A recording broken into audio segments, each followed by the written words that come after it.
Okay, welcome back. I hope you have enjoyed the lunch. It was quite tasty. So we will start in the afternoon. The session number 2. It's about healthcare, biomedical, and legal applications. Um, so yes, all of these works are quite interesting. So we will start with enhancing clinical coding through interactive machine learning. And this is the submission type is an abstract. So the floor is yours. Thank you. All right. During the elevator pitch, I briefly mentioned what clinical coding is and how it helps hospitals manage millions of documents. In this talk, we'll take a closer look at this problem, which is a critical part of our healthcare system. A clinical coding example is provided in this slide. Clinical coders refill patient documentation and assign relevant diagnosis and procedure codes to reflect clinical information. Why is clinical coding important? Why we care about? Well, according to the Health Information Management Association of Australia, coded data are used for many different purposes, such as for billing and health research. Hospitals and industry worth billions of dollars each year require coded data for insurance reimbursement. The problem is that manual clinical coding is very challenging. For example, clinical notes are complex, lengthy, and time-consuming to read. As clinical notes are written by human, they can be confusing. They can be inconsistent in clarity. In other words, they could be confusing or ambiguous. Coding guidelines are updated frequently, which incurs ongoing coder training cost. Additionally, there are over 100,000 of possible codes, each highly specific. For example, breaking your left arm is coded differently from breaking your right arm. This level of detail makes the task extremely difficult, and even experienced coders can make mistakes. To address these challenges, previous research has aimed to automate this task. Most studies frames this as a one-shot classification task where the model reads clinical documentation and outputs a set of codes all at once. In machine learning terms, this is known as a multi-label classification task. Current automated solutions that use this framing have two main drawbacks. Firstly, our preliminary results show that the current state-of-art automated model show an error rate that nearly doubled of an average human coders. And secondly, coding guidelines are not followed. For example, there are 6 codes that are mutually exclusive. In other words, they shouldn't be used together. However, this information is overlooked in many previous studies. In other words, current automated solutions are not yet practically useful for improving the clinical coding workflow. To address these issues, we propose reframing the clinical coding problem as a sequential classification task. Specifically, the model reads clinical documentation and predicts one code at a time. After each output, it receives feedback from a human expert, which is then used as input for subsequent predictions. In machine learning terms, this approach is very, very similar to multi-class classification task, but it also involves an interactive learning process. This is a semi-automatic approach, meaning human effort is still involved. So what are the benefits? Well, at a high level, the model functions as a recommendation system, assisting the clinical coders rather than replacing them. We believe this kind of assistive approach would lead us to a quicker path to a practical solution. Unlike non-interactive training methods, our proposed design allows the model to refine predictions at real time. And that's based on the feedback mechanism. This allows us to achieve a higher model accuracy in the long run. Additionally, the model's decision process becomes more transparent as coders contribute to its learning process. In other words, the user are more likely to trust the model's decision, and that's important for clinical application. As mentioned earlier, the codes that clinical coders use are interdependent. This property has been overlooked in many previous research. In contrast, all per prediction feedback allows the model to gradually learn to capture code dependencies over time. Last but not least, coding practices vary between hospitals and may change as the guideline updates. As the model receives feedback on a per prediction basis, it can adapt to very specific preference changes without a complete retraining. To evaluate our method, we will use the MIMIC dataset, a public US electronic health database. We plan to use 3 types of evaluation metrics. Firstly, we can use information retrieval-based metrics, measuring the model's precision, as well as number of iterations required to predict all the labels, all the codes. Secondly, we could use learning curve-based metrics, measuring how quick the model improves through the user feedback. Thirdly, we could use user-based metrics, measuring user satisfaction, in terms of ease of use and response time, as well as the system's impacts on overall coding accuracy and completion time. In summary, our objective is to make AI useful with real-time refinements. And moving forward, we plan to test different feedback incorporation methodologies. Thank you for attention. I'm very happy to answer any questions you may have.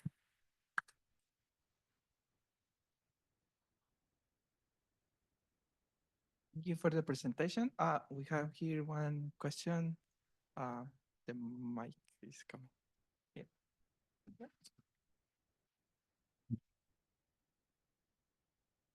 Thank you very much. Thank you. Great presentation, and also I would say great objective to make this interactive, very good motivation.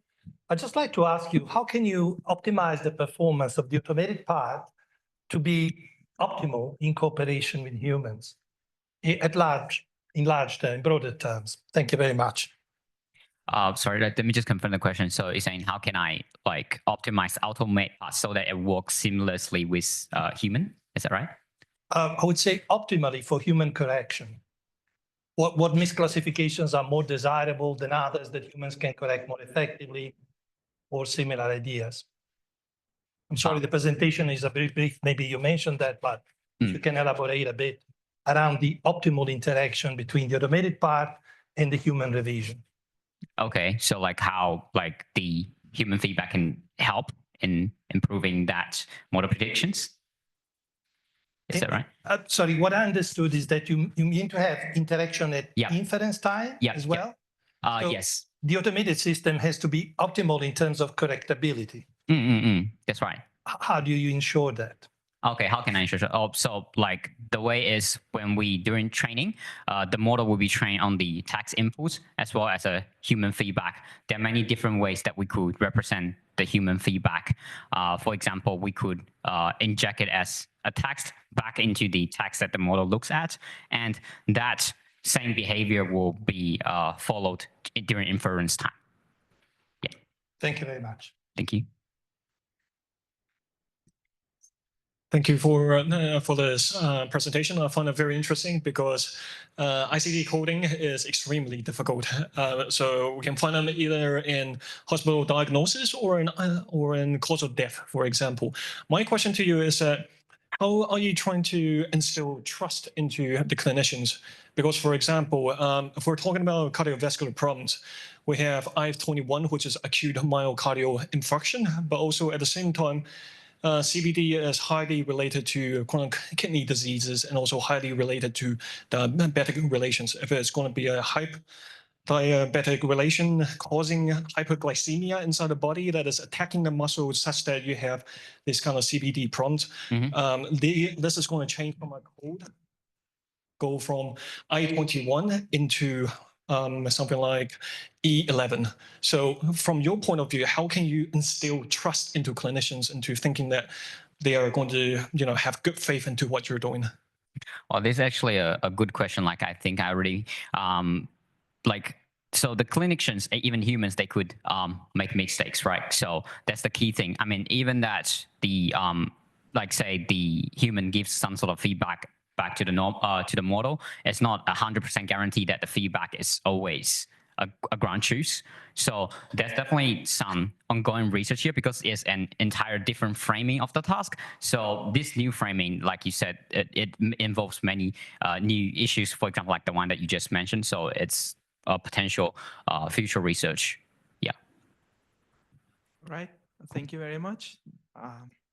Let's continue. Okay, so the next presentation, it was submission number 22, and the title is Breaking Silence, How Online Forums Address Lung Cancer Stigma and Offer Support. Okay, so this is a short paper submission. And we have the speaker that, oh, sorry.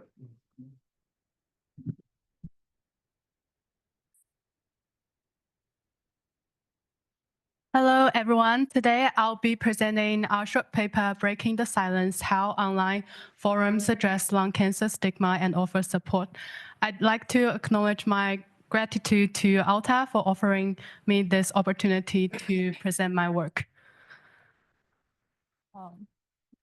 Okay, great. The medical problem focused in this study is lung cancer. According to WHO, lung cancer is the top cause of cancer deaths. Globally, the world incidence rate of lung cancer was 32 per 100,000 population, and the mortality rate was 42 per 100,000 population in 2020. Lung cancer is usually diagnosed late, limiting the treatment options.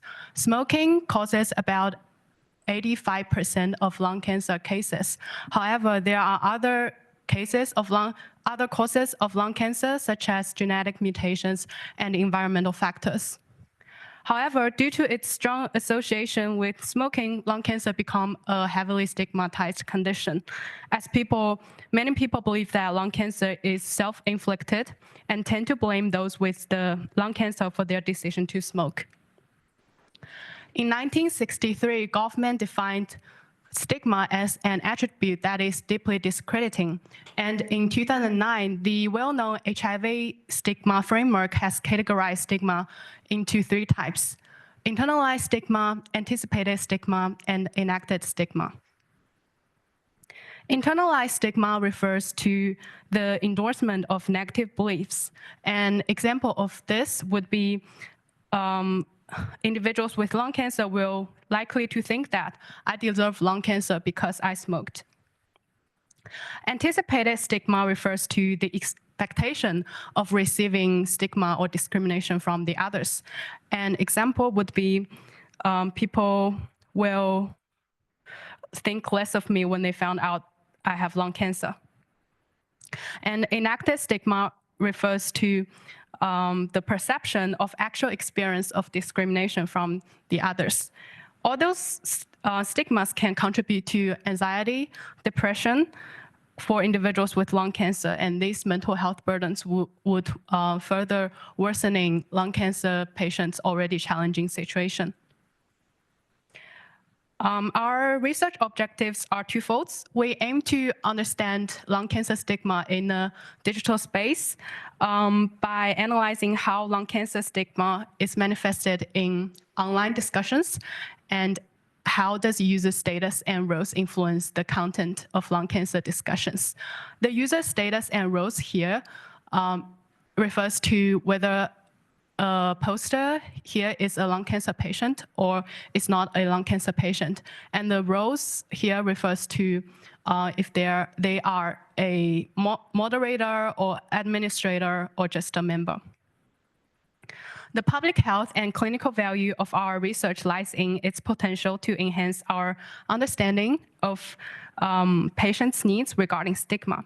By understanding lung cancer, discussion dynamics, our findings can inform public health campaigns and guide intervention strategies.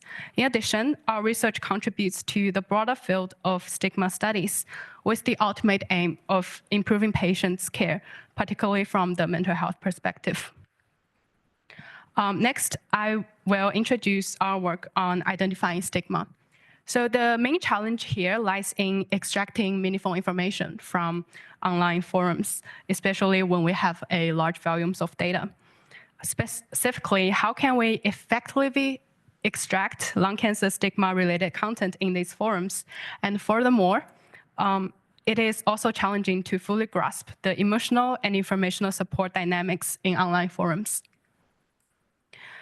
To address the first challenge, we developed methods to identify posts that are similar to lung cancer stigma scale study to assess if an individual experiences stigma.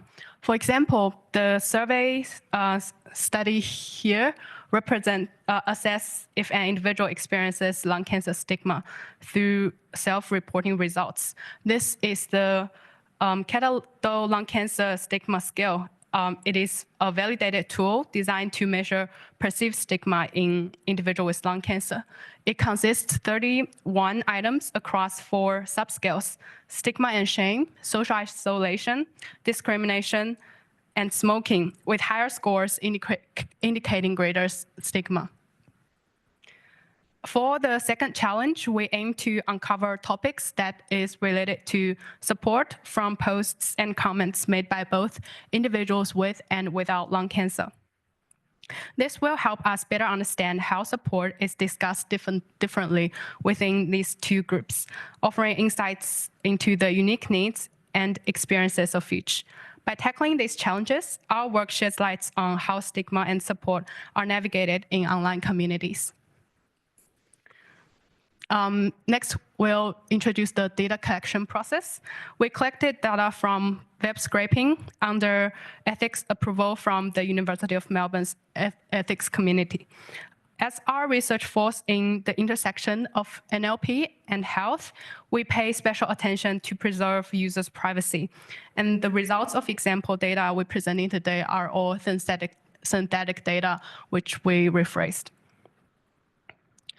An interesting property of this data set is that it includes the role and status of the posters. So it's a pre-labeled data set.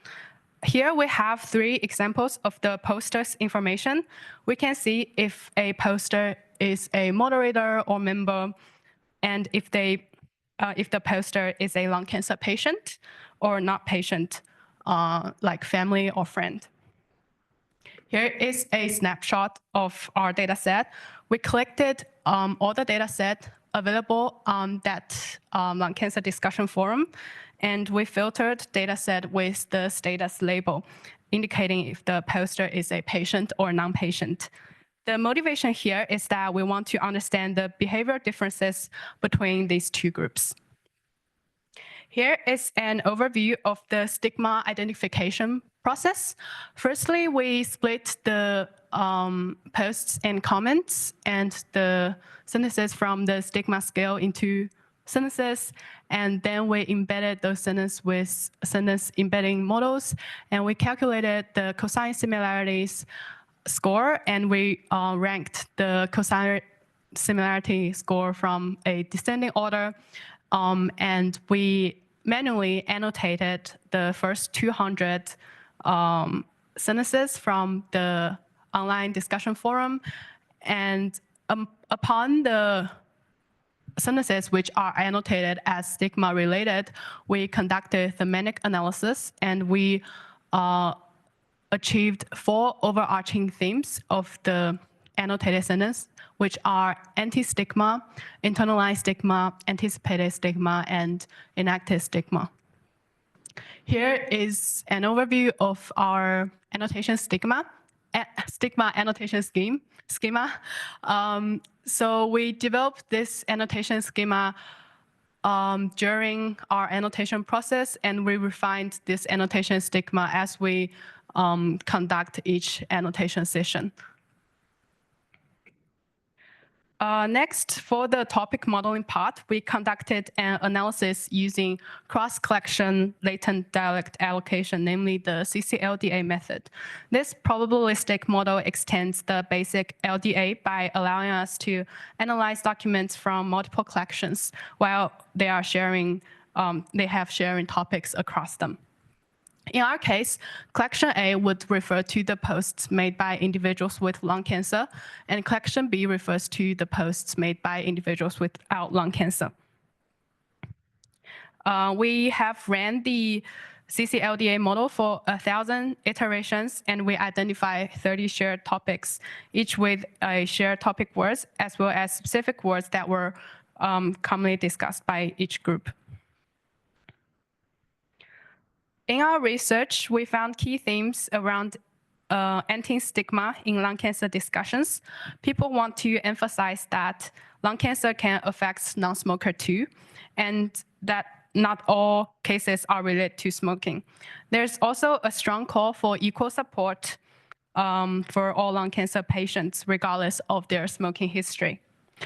These insights highlight the need to change public attitudes and improve support for everyone affected by lung cancer.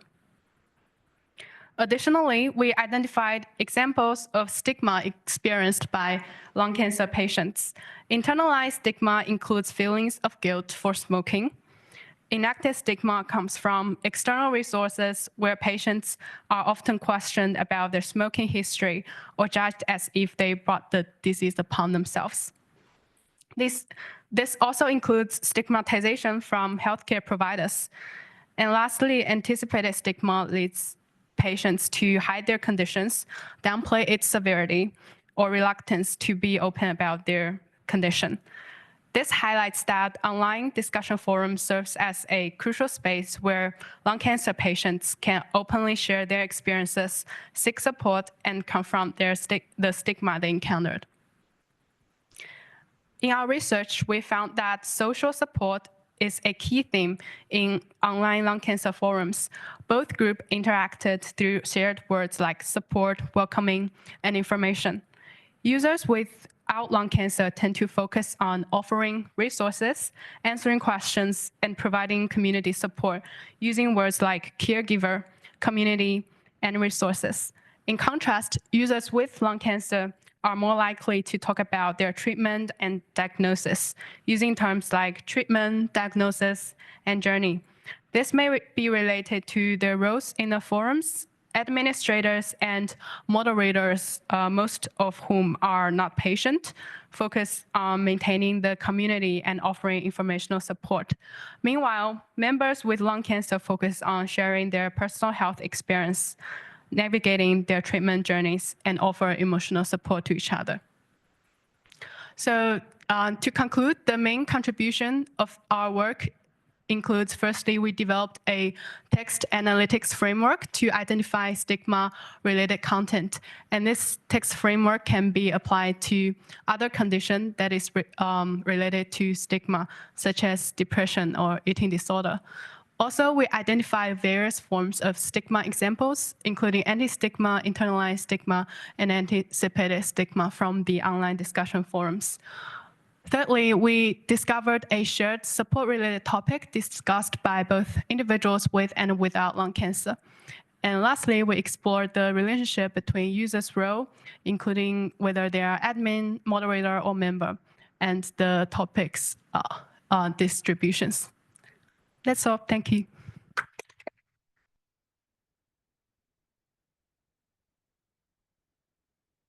Thank you for the presentation. Do we have some questions?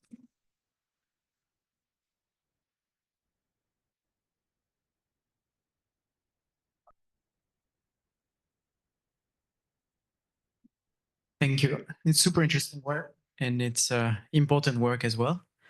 I was wondering if you're gonna.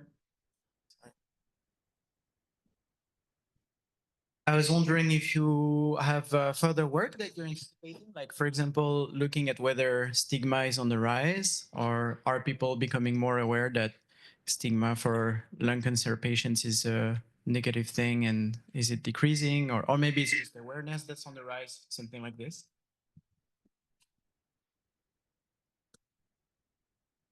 Yeah, thank you. That is a really good question.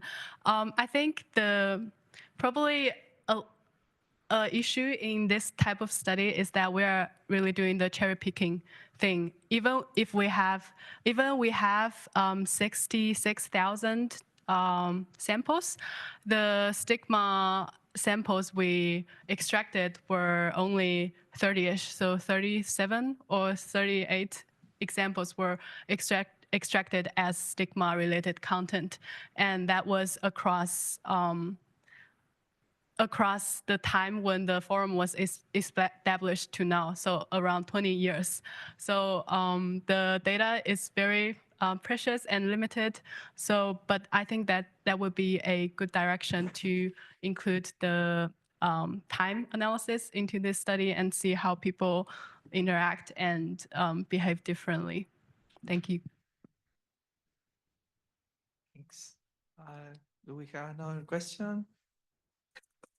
Oh, yes, here. Hi, my question is about collection 2 in your data set, which was people without lung cancer. Based on your analysis, do you have any understanding of who were these people and what was their role in the whole lung cancer scene, if I may call it that? Yeah, so the result is not presented here, but we did some exploratory data analysis.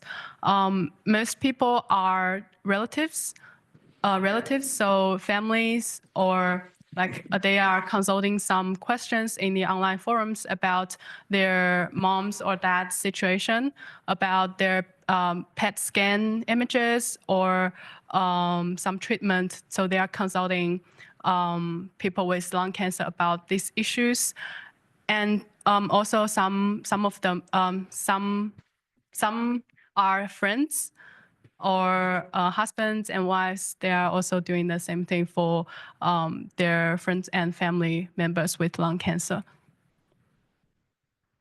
All right. Thanks. Oh, thank you. Let's thank our speaker once. Our next paper is paper submission 19. The title is Rephrasing Electronic Health Records for Pretraining Clinical Language Models. And this is the submission type is a short paper. Thanks.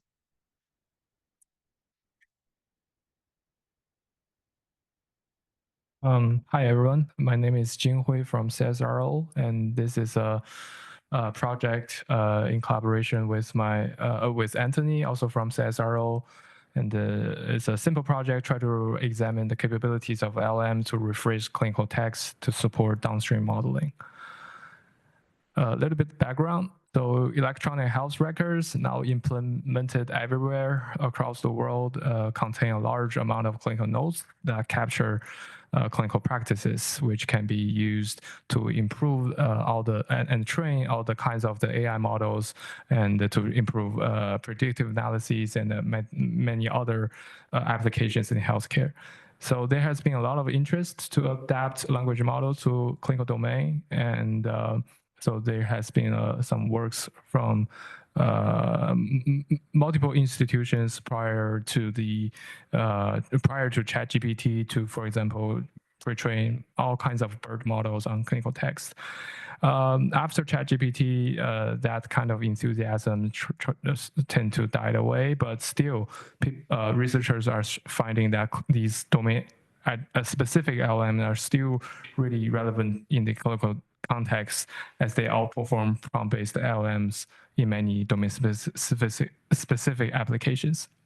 And there's also a study by NYU to portray or customize their own language model for their institution, which is applied not only for retrospective tasks, but also for prospective patient readmission prediction, which shows the customized LMs are really valuable for them to improve patient outcome and to sort of reduce their unnecessary cost, derived from readmission.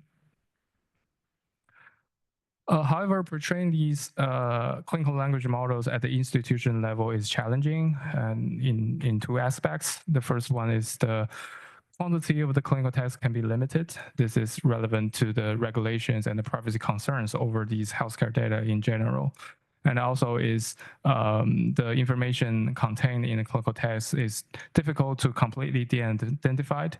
And also sharing the data across different institutions is challenging. So hospitals are often just locked on themselves to use their own data for their own applications. And also the quality of the clinical text may not be ideal. A lot of these language contains shorthand, and they're written by physicians in a very limited amount of time. They contain error, and they're messy in structure. And there are other factors that kind of in play when physicians writing these clinical notes. So these notes are not just to capture clinical care, but also sometimes they have the billing purposes, as the talk we hear earlier on ICD coding. So there's a kind of a complicated contents and the kind of different layers within this clinical text that sort of really presented as not a high quality corpus for pre-training. So to address these challenges, actually a recent work proposed to create synthetic clinical notes to pre-train downstream models. So this is this study is published like earlier this year. And the way they approach that is to generate clinical notes from scratch using kind of a template. And they kind of give, for example, ChatGPT a patient case report or a patient profile, and they ask ChatGPT to generate a reports or clinical notes that resemble the original clinical notes in this format. And then they use these synthetic clinical notes to further pre-train their model and or adapt their actually the llama model to the clinical domain. And then they also do some instruction tuning to improve this model, which they called Asclepius, which we'll see a little bit more later. However, one issue with this approach is that synthesizing clinical notes from scratch relies heavily on LLM's clinical knowledge. So there has been a lot of work showing LLMs contain or encode a lot of clinical knowledge, such as there's a popular paper by Google that showing LLMs can pass these U.S. medical licensing exams, and that they managed to publish it on Nature. However, there's a recent research led by NIH about further examining these LLMs on clinical question answering, showing that even though it can get a really high accuracy, but when we asked it for the rationale or to explain its answers, actually it has many inaccurate explanations and rationales for this high accuracy question answering performance. So we hypothesize that these relying on LLM's medical knowledge is not ideal. And so we're inspired by this another recent work that use LLM to rephrase web data for pre-training. And their rationale is that web data is messy. The quality of the web data is also not ideal. So they try to use a small-sized language model to rephrase the data and to pre-train a decoder-based model from scratch. And it turned out that the improved quality of these web data can speed up pre-training by almost like 3 times, and it also have a much better token budget to pre-train these model given a certain perplexity target. So we extend this framework and adapt to our clinical context by further examining the medically adapted prompts and expand the experimentation to include a variety of LLMs. And also because in healthcare system, there's still a lot of tasks that is better suited for encoders. So we also examine pre-training encoders besides decoders. So we also use the MIMIC datasets, which is sourced from a single US healthcare institution. And we sample only 20 million tokens from this discharge summary written prior to the 2012, and then we sort of specify a few prompts to ask the LLM to rephrase these kind of discharge summaries. And specifically, we have a medically adapted prompt. And then we, for the third one, we furthermore ask the LLMs to use its knowledge to explain some of the terms in the clinical notes, which we aim to explore whether relying on these LLMs' knowledge is beneficial or not. And also we have a system prompt now showing here to actually just, I think many keynote speakers have touched upon that some of the role playing or some of the more assertive tone in the prompts would help the LLMs to perform these tasks. And then we examine Llama 3.1, Mistral 0.3, Q12, and Gemma 2 just for the experimentation to examine whether these kind of the methods generalize across the board. So we pre-train both decoder and encoder-based model. And for the decoder model, for this purpose of the study, we only focus on a quite small scale pre-training. And for the decoder, we evaluated on the perplexity, again, on 20 million tokens, but this time sampled from a different distribution. One is the discharge summary, and then also radiology report. And furthermore, we only using these data written after 2014 for the test purposes to create a sort of a temporal distribution gap there. And for encoder models, we evaluate using downstream fine-tuning tasks on natural language inference and name entity recognition. So for decoder-based causal language modeling, it shows that the rephrasing methods is much better compared to the previous work that generates synthetic nodes from scratch. So the dotted horizontal line is the work presented earlier to ask ChatGPT to generate the clinical notes. So we show that these different LLMs perform well across the board, but surprisingly, Llama 3.1 is much worse compared to its other peers. We did some qualitative analysis and showing that Llama 3.1 seems to have a lot of boilerplate text, and it always start off with a certain phrasing, and here is something, and those seems to be kind of diverge the pre-training of these models and reflected in the final perplexity scores.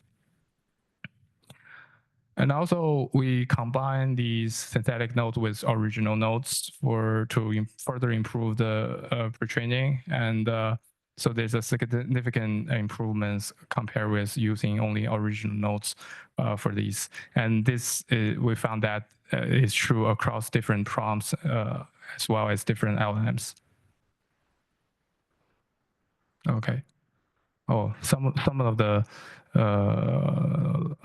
graphs are missing, but I guess that's fine. Doesn't affect the message here. So here we compare the different prompts. So it turns out, so the prompt one is a general prompt without any clinical or medical adaptation. The second one is the medically adapted prompt. And the third one, we explicitly ask LLM to use its knowledge to explain some of the terms and to write more about the clinical notes. And it shows that the third one, the medically adapted prompts improve slightly compared to general prompts. However, when we ask the LLMs to use this knowledge, we found that it's not really helpful. And so it's kind of maybe part of one piece of evidence to support that the unreliability of the knowledge or the factual knowledge encoded in these LLMs. And then here are the results to pre-train the mass language models, BERT. So we compared with the popular clinical BERT, which is continually pre-trained using BioBERT on, for example, about 6 or 800 millions of clinical texts. But here, in our case, we only use 20 million texts for adapting BioBERT to clinical BERT. And then we also add the synthetic text. And again, the rephrased methods does much better than the synthesizing from scratch, which is the third row.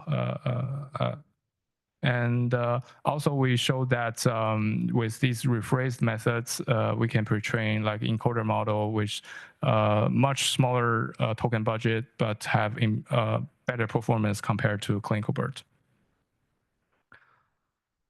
So this is only just a pilot project for us to explore the kind of the efficacy of or the whether this idea would apply in this context. And obviously, we would like to furthermore scale the synthesize, and also not only for pre-training but also for instruction generations. And also, we didn't pre-train larger encoders yet for in-context learning or field-shot learning. And furthermore, we were wondering about doing more direct comparison between the synthetic text and the original text, such as the features, whether the rephrased text preserve privacy, and when does the rephrasing will cause concept drift, and when would certain hallucination might be unacceptable to patients or for downstream tasks. Okay, so to conclude, we showed that there's a potential to rephrase these texts to pre-train downstream models, and we think these methods would help institutions probably in the future. Yeah, thank you so much.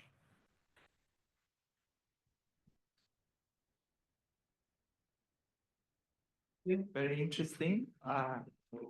Some questions?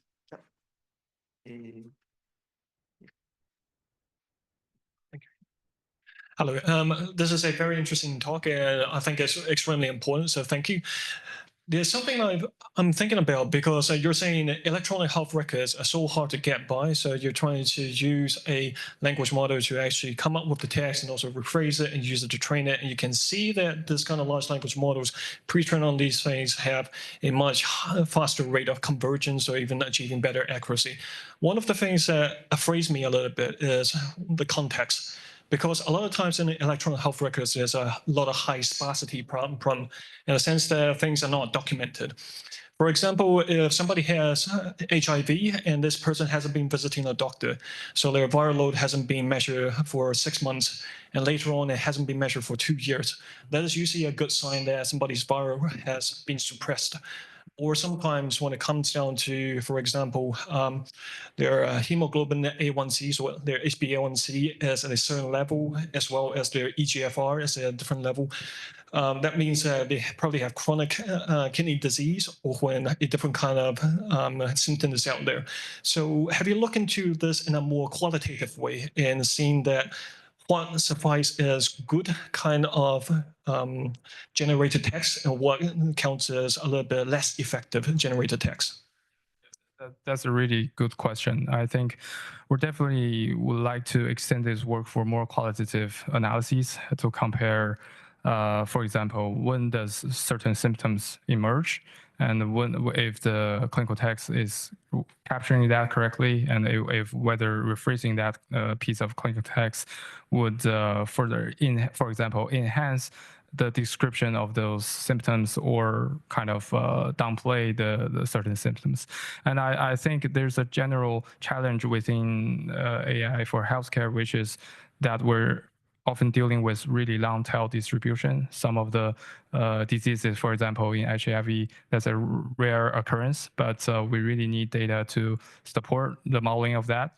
And I guess maybe because this kind of work is synthesizing clinical text in general, but I think there's a more potential to synthesize like clinical text or EHR data for specific for a task or for disease or for certain diagnosis, like the one you mentioned. Yeah, I think there's much more we can do with it. Yeah, cool. Thank you. Okay, thanks again to our speaker.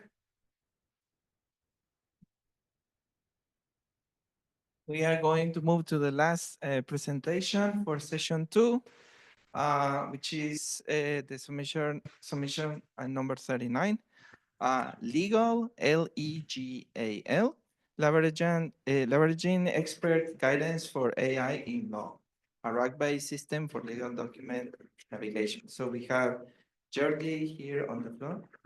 Thanks.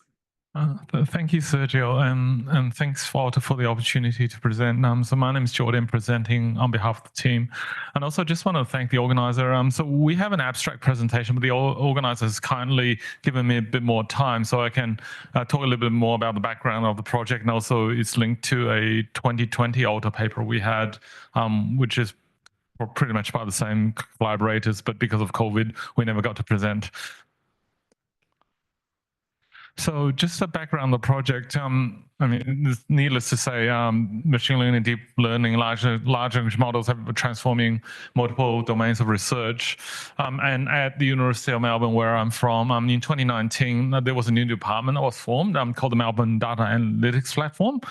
So we were formed as the workforce to uplift computational data intensive research across all faculties of the university. I'm struggling with the mic a bit.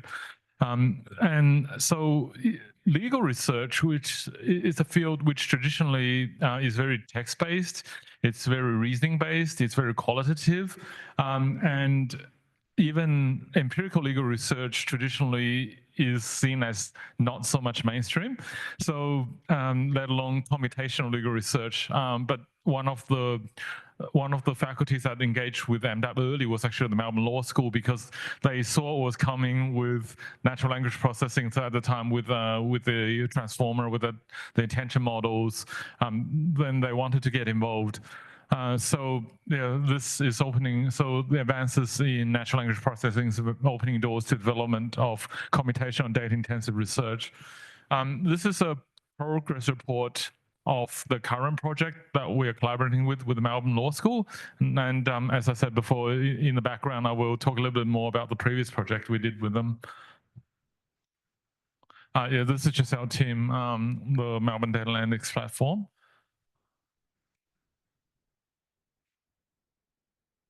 So I'm just going to talk about the previous project first. So, could I get a sense, like, how many people here have some kind of legal background, or know what the common law system is, etc.? A little bit. Okay, cool. So I'll spend a little bit of time here, just talking about this a little bit. Can you guys hear me? Because I think the mic's really okay. It's good. Okay, that's good. Yeah. So Australia has a legal system, what's known as the common law system. So this is actually different from the legal system in a lot of other parts of the world. If you come from a European country, you'd likely have what's called a civil law system, where the law is written down these very detailed books called legal codes, and the judges would then try to interpret the law from these legal codes. Australia is based on the British American tradition called common law. So in the common law system, what happens is that the law or the legislation that's passed by Parliament, it's written in more general terms, and then it's a job of the judges to figure out how the law actually applies to specific instances.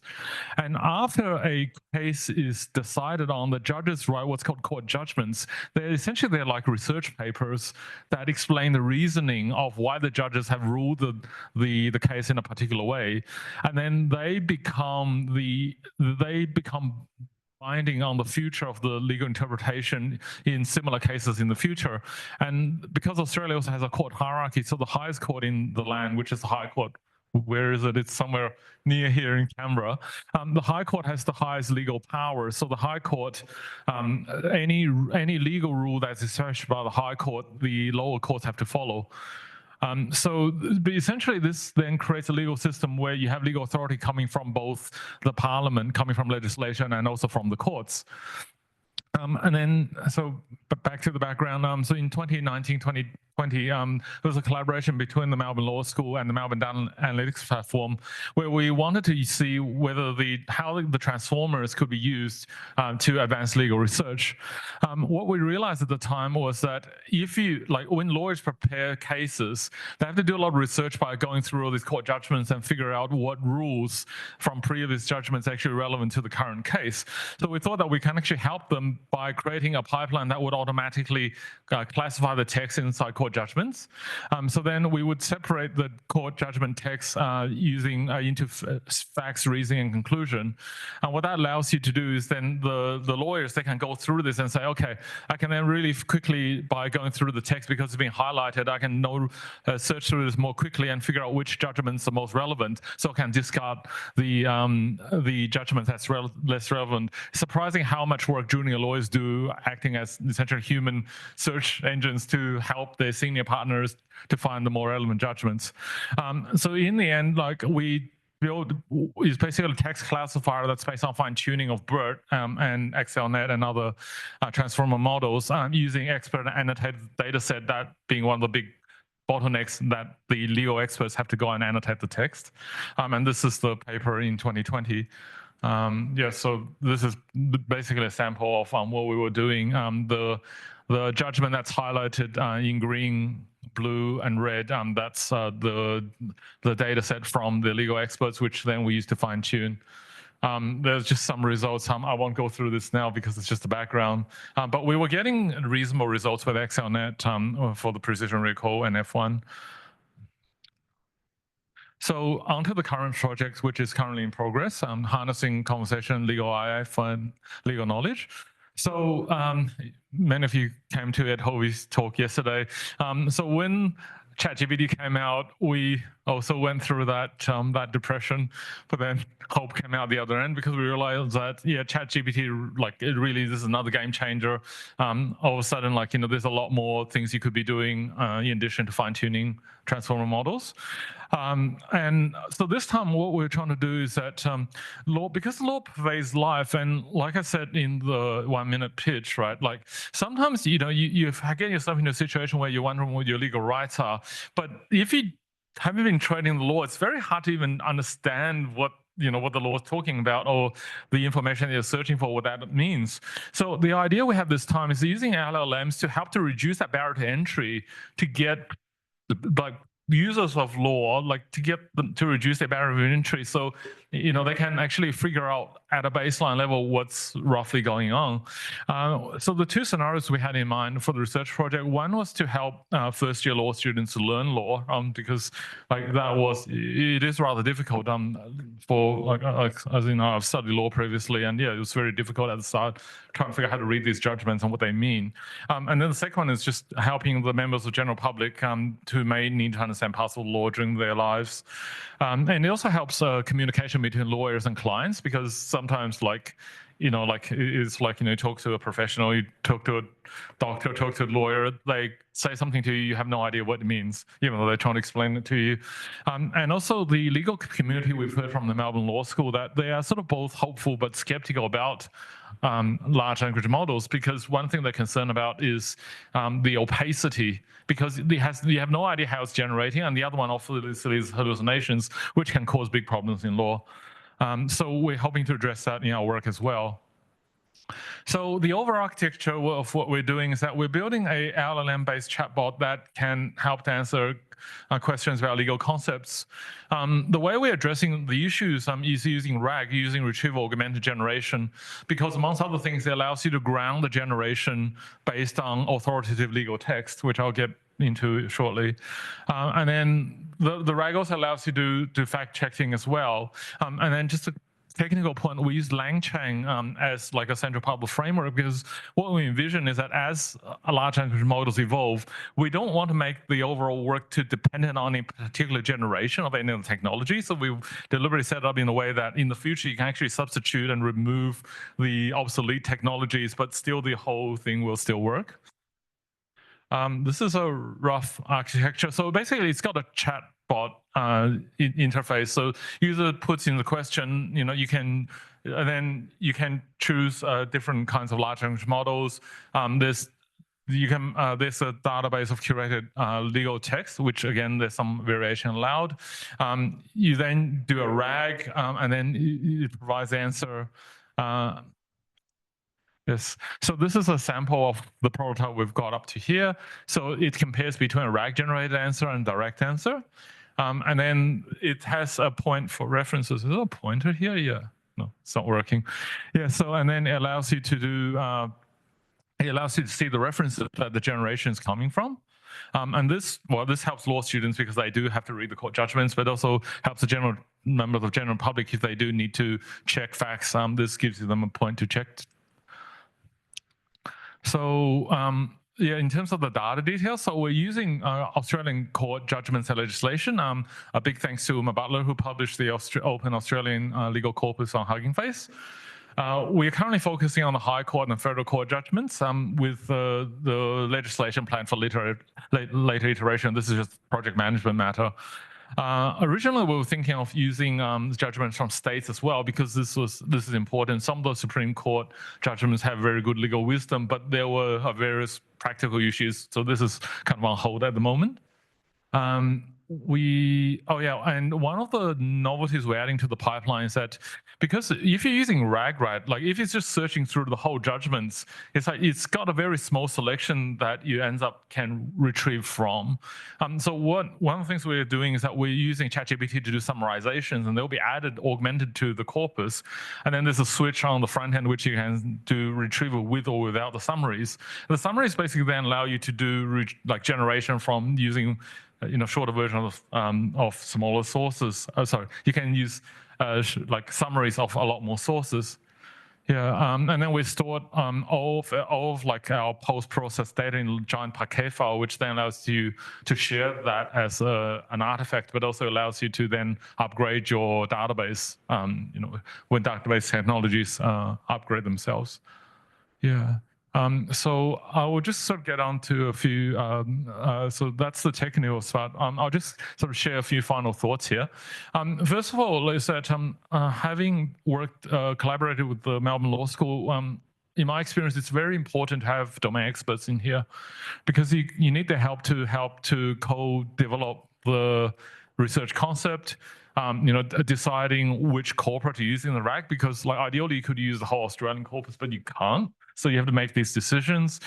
Developing question and answer pairs for evaluating the RAG's performance, making sure that the RAG makes sense, because in our case, because we're only using High Court and Federal Courts, you need then to look at legal issues that's actually tried in the Federal Court and the High Court, because otherwise, there's no corpus you actually can retrieve from, and it's the legal experts that can give you the answers to these questions. Just to general data check and validation, checking that the summaries actually make good sense, and of course the end user testing, where you need to ask law students, legal experts to check and make sure that this thing that we built actually is meaningful to them. And just a final slide. So large language models are general purpose, which is amazing because we're using essentially a single large language model to do the RAG and to do the summary, and you can do it for everything else. But applying this to just a word of caution about applying this to specialized domains is that we just need to be cautious around that. Yeah, I've already talked about the interdisciplinary team required. Evaluation is important. Don't assume things will just work.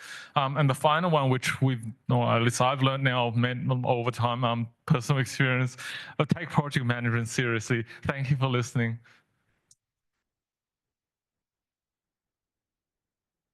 Jordi, so because of interest of time, we have only time for one question. So just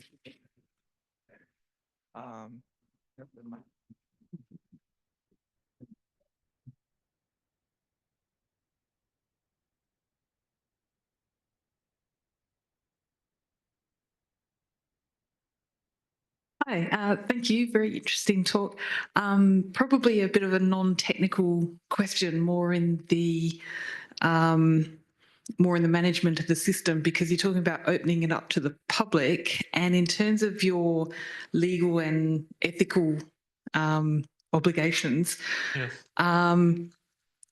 Well, obviously, part one is errors that may and misunderstandings of the law that might arise from that. And the other is the public,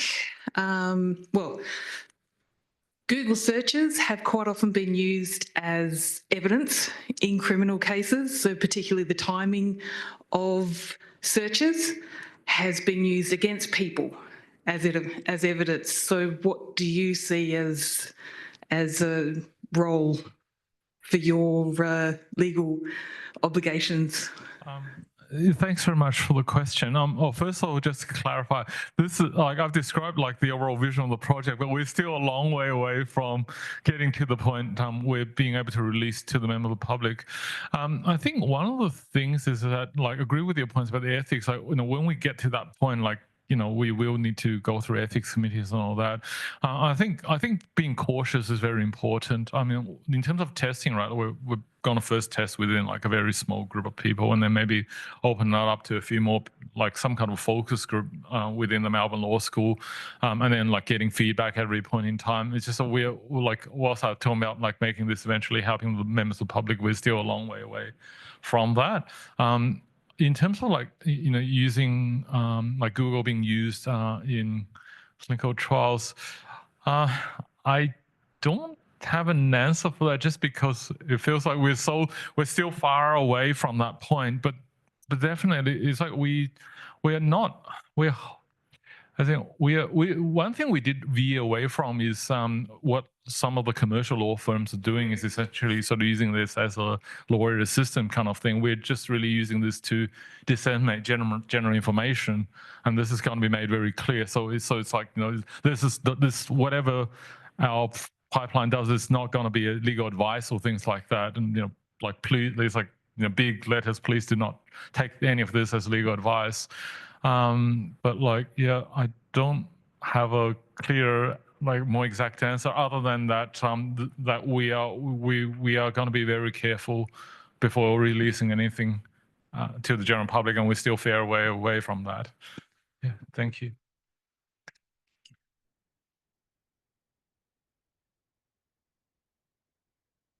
All right, so right now we will have a short break, only 10 minutes break for our afternoon tea. Then